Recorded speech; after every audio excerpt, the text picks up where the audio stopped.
किसी भी प्रकार की जानकारी के लिए सब्सक्राइब करें हमारी चैनल बागेश्वर धाम सरकार को, बेल आइकन को दबाना ना भूलें। और 8 कारण ऐसे हैं जिन कारणों से घर पर लक्ष्मी रुकती नहीं है।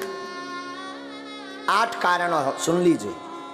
8 कारण ऐसे हैं जिन कारणों से लक्ष्मी घर पर नहीं रुकती।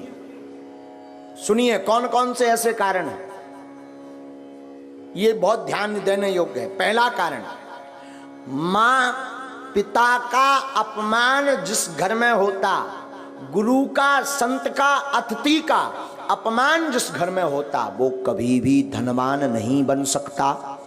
पैसा आ जाएगा तो टिकेगा नहीं, एक झटका ऐसा लगेगा कि कर्ज में डूब जाएगा।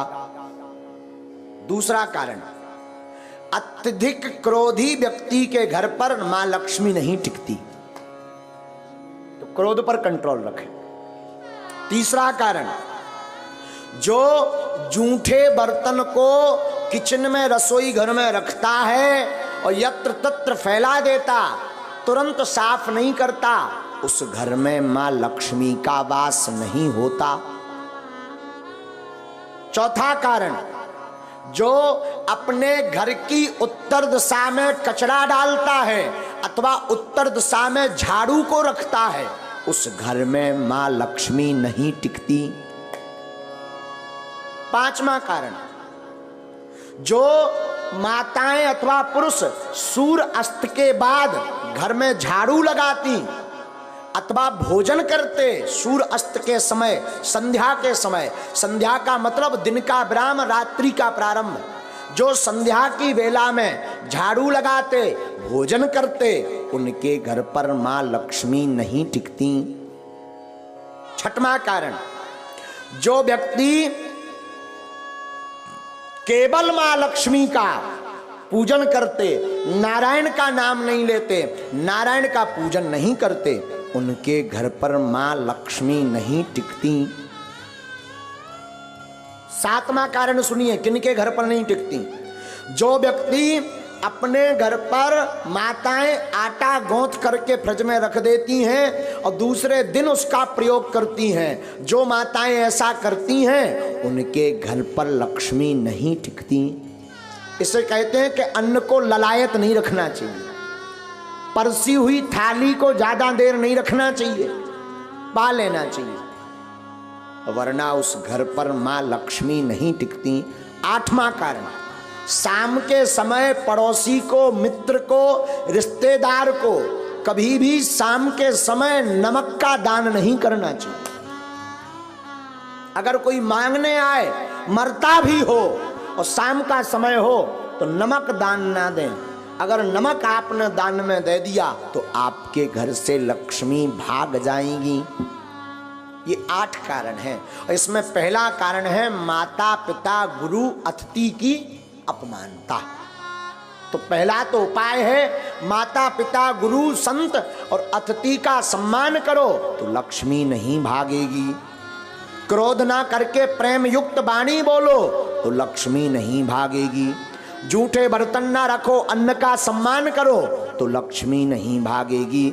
उत्तर दिशा में कचरा ना रख करके कचरा को दक्षिण दिशा में रखें और घर पर पवित्रता रखें तो लक्ष्मी नहीं भागेगी। सूर्य अस्त के पहले झाड़ू लगा करके पवित्रता कर दें तो लक्ष्मी नहीं भागेगी। मां लक्ष्मी के साथ नारायण की पूजा प्रतिदिन करें तो मां लक्ष्मी नहीं भागेगी। घर पर 2 दिन का 3 दिन का आटा गौथा हुआ का रोटी मत बनाएं, जितना उपयोग हो सके उतना ही बनाएं।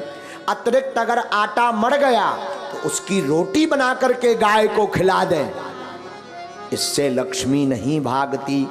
8वां, शाम के वक्त किसी को दान में नमक ना दें तो उसके घर से लक्ष्मी नहीं भागती। ये 8 कारण हैं मां लक्ष्मी माता के। दूसरी बात हम निवेदन कर दें, धनवान बनने के उपाय तो हमने बता दे। अब ऐसा नहीं कि तुम केवल उपाय भर करो, कर्म ना करो, तब भी धनवान बनने वाले नहीं है। एक बार एक आदमी से हमने कह दिया जाओ 2019 में ब्याह हो जाए, आशीर्वाद 2019 निकल गई, 20 में आया, बोले अबेलोनी हर्रा में हरदी लगी। हमने कहा मतलब? बोले अभी तक विवाह नहीं हुआ, तुम्हारा पर्चा फेल। हमने कहा पर्चा दिखाओ। पर्चा में लिखा भी सही था कि 2019 में विवाह हो जाएगा, सन चल रही 20। हमने कहा अबे भी लड़ुआ? बोले हाओ अकेले। हमने कहा गड़बड़ कहाँ भाई? जब हमने आंखें मीची तब पता चलो कि जो लड़की देखबे गौ ही नहीं आ। एक बार शादी तय हो गई, दूल्हा नहीं बनो, ब्याह कहां से हो जाए? विवाह तो तब होगा जब तुम दूल्हा बनो, घोड़ा पे चढ़ो। अब भगवान तो दूल्हा बन में यहाँ है ना, ब्याह तो तुम्हें करने। उसी प्रकार धर्मान बनना है तो तुम केवल ओम जय लक्ष्मी रमना और चादरा पकड़ो और सो जाओ, और फिर का बागेश्वर धाम में आके हमारे महाराज तुम्हारी ठटरी वरे हैं।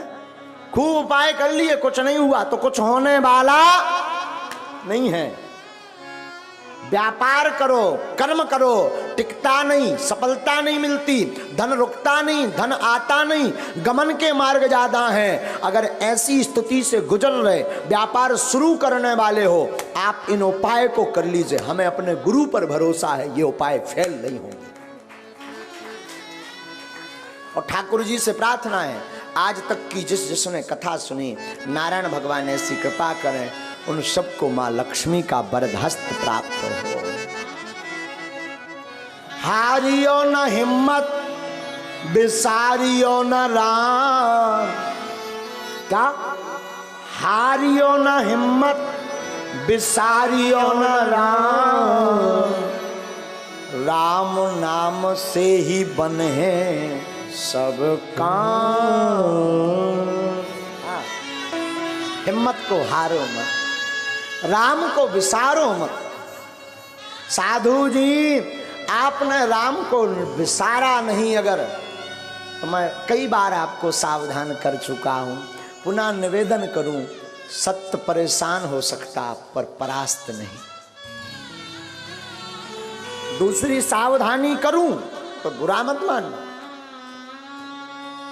शरणागति एक शब्द है, शरणागति कहते ना, शरण आ जाओ, शरण में जाओ। शरणागति का मतलब अमुक व्यक्ति के आदेश उपदेश को मान करके जीवन की प्रत्येक कला लीला पर चलना, ये शरणागति।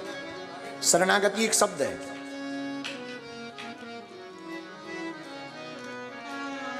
शरणागति जीवन में बहुत जरूरी है,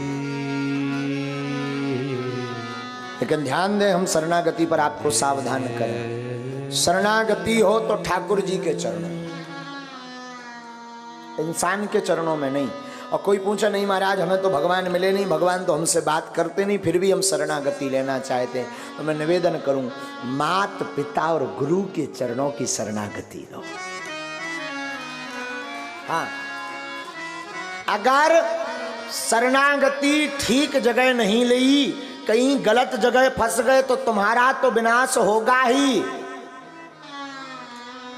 उनका भी विनाश होगा जिसकी शरण में। इसलिए वो बड़ा प्यारा कहावत है गाँव में, पानी पीजिए छान कर गुरु ढूंढिए जान।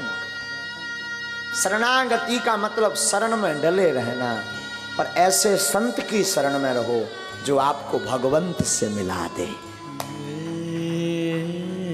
जो मुक्ति का मार्ग बता दे, जो माधव के मिलने का पथ बता दे, जो गोविंद की याद करा दे। संत या गुरु की कृपा का मतलब ये नहीं कि धन बरसे, पैसा बरसे। संत और गुरु की कृपा का मतलब है कि उसके जीवन में आते ही मुस्कुराहट प्रारंभ हो जाए। संत और गुरु की कृपा का मतलब है जीवन में कोई सच्चा संत अथवा सच्चा गुरु आएगा तो उसके आते ही भगवान की याद बढ़ जाती। और जब जब भगवान की याद बढ़े तो समझना हमारा बढ़िया जगह नाता जुड़ा। तो शरणागति बड़ा प्यारा शब्द है, शरणागति बहुत आवश्यक है। लेकिन शरणागति हो तो मेरे साधु जी उस जगह हो जहां से राम के मिलने का द्वार खुले। जीवन कुछ भी नहीं, शून्य है।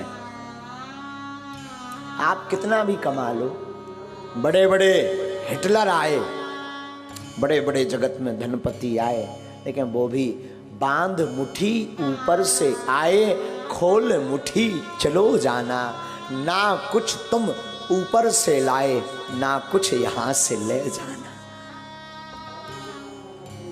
कुछ भी नहीं रहना साथ में, व्यर्थ है जगत।